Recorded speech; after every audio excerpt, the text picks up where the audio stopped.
Students welcome to Bong study hub. আমার নাম শ্রীদেব কুমার সাহা। তোমরা এই চলে এসেছো আমাদের নতুন ভিডিওতে। আজকে আমাদের যে ভিডিও টপিক অফ ডিসকাশন হতে চলেছে সেটা হচ্ছে স্টুডেন্টরা নিজের প্রিপারেশনে মক টেস্ট দেওয়ার সময় কি কি মিস্টেকগুলো করে থাকে, যেটা তাদের হয়তো পরবর্তীকালে গিয়ে এফেক্ট করে নিজের প্রিপারেশনে। মানে তারা হয়তো নিজের পুরো পোটেনশিয়ালটাকে নিজের রেজাল্টেতে বার করতে পারে না। স্টুডেন্টরা প্রথমেই যে মিস্টেকটা করে সেটা হচ্ছে মানে মক টেস্ট দেওয়ার ক্ষেত্রে যে মক টেস্টই দেয়।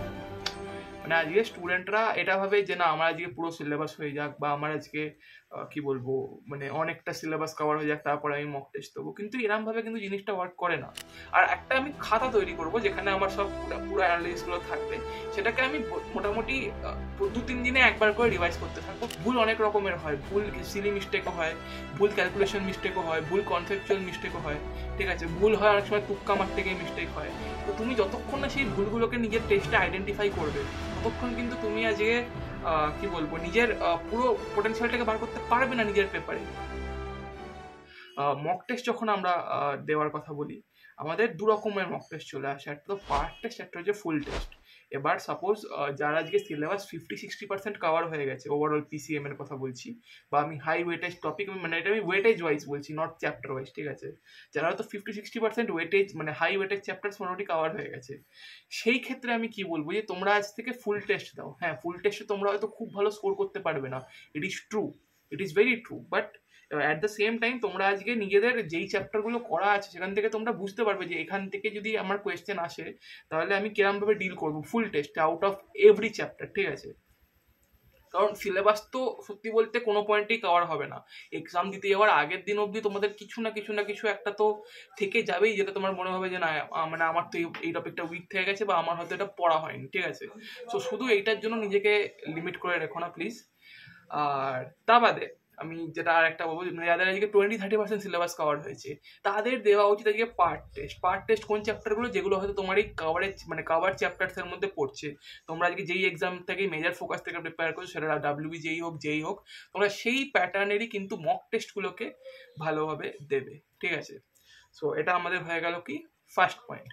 তো আর সেকেন্ড পয়েন্ট যেটা আমাদের আসছে এবার, second point very important point, যেটা মানে আজকে কিছু ক্যাটেগরি অফ স্টুডেন্ট আছে যারা আজকে মক টেস্ট দেয় না, সেটা একটা স্টেপ সেপারেট হয়ে গেল। আর তারপরে যারা মক টেস্ট দেয় তাদের মধ্যে স্টুডেন্টরা কি মিস্টেক করে, শুধু মক টেস্ট দিয়ে সেটা স্কোর ধরে বসে যাওয়া, যে আমার তো এই স্কোর হলো, আমার তো ভালো স্কোর হয়নি এবার, বা আমার ভালো স্কোর হয়েছে, শুধু সেটাকে নিয়ে না হয় খুব ডিমোটিভেট হয়ে যায়, হ্যাঁ একদম স্যাটিসফাই হয়ে বসে যায়। তো সেটাতে হচ্ছে যে একটা অ্যানালিসিস অফ টেস্ট। তুমি আজকে টেস্ট দিচ্ছ, তুমি আজকে টেস্ট না দিচ্ছ, এটা মানে তখনই এফেক্ট আসবে যখন তুমি টেস্টটাকে অ্যানালাইজ করবে।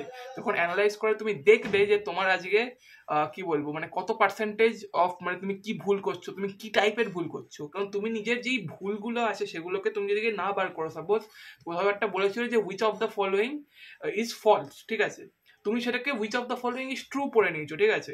বা বলেছে which of the following is not correct, তুমি সেটাকে কারেক্ট করে নিয়েছো, সেই অনুযায়ী একটা অপশন তাড়াহুড়োর মধ্যে মার্ক করে দিয়েছো। এগুলো তো টেম্পারমেন্ট। আজকে মক টেস্ট আমরা দিই কিসের জন্য? টেম্পারমেন্ট বিল্ড করার জন্য। তো আজকে এই যে মক টেস্ট অ্যানালাইসিস, এটা কেন ইম্পর্টেন্ট, এটা হেল্প করবে তোমার এক্সাম টেম্পারমেন্ট বিল্ড করা। আজকে ধরে নাও তুমি একটা টেস্টে ভুল করেছিলে যে which of the following is not correct, তুমি সেটাকে কারেক্ট মার্ক করে দিয়ে চলে এসেছিলে। নেক্সট টেস্টে যখন যাবে, যখন তুমি সেম কাইন্ড অফ একটা কোয়েশ্চেন পাবে, তোমার মাথায় ক্লিক করবে আচ্ছা একবার দেখে নিই তো এখানে নট লেখা নেই তো। আর সেম জিনিসটা তুমি যখন আজকে তোমার এক্সামে যাবে, তুমি এক্সামে গিয়েও একবার চেক করবে আচ্ছা একবার দেখে নিই তো এখানে নট বলছে নাকি কারেক্ট বলছে, ঠিক আছে।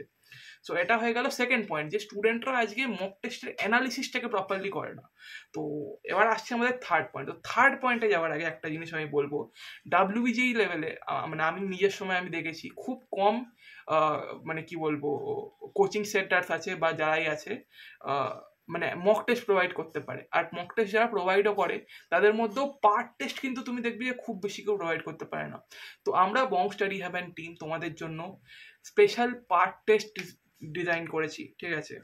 তো এই পার্ট টেস্টে আমরা টোটাল তোমাদের 10টা পার্ট টেস্ট নেবো ফুল সিলেবাস প্রপার যেটা শিডিউল আমরা অলরেডি প্রোভাইড করে দিয়েছি।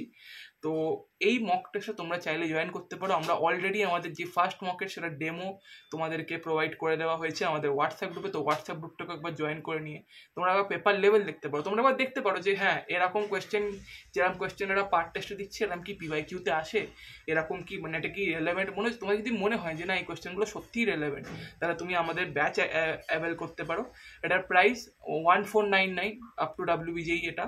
আর প্রথম 50টা যে স্টুডেন্ট আছে তাদের জন্য এটার প্রাইস থাকবে হচ্ছে 999, ঠিক। এবার আসা যাক আমাদের থার্ড পয়েন্টে। থার্ড পয়েন্ট কি হচ্ছে মক টেস্টের। মক টেস্ট আমরা দিয়ে দিলাম, ফার্স্ট জিনিস বেরিয়ে গেল, অ্যানালাইসিস করে নিলাম, বেরিয়ে গেল। এবার যখন পরের মক টেস্ট দেবো, আগের মক টেস্টে আমি যেই মিস্টেকগুলোকে মানে যেই ভুলগুলোকে আমি করেছি সেগুলোকে আমি একবার করে রিভাইজ করব, ঠিক আছে।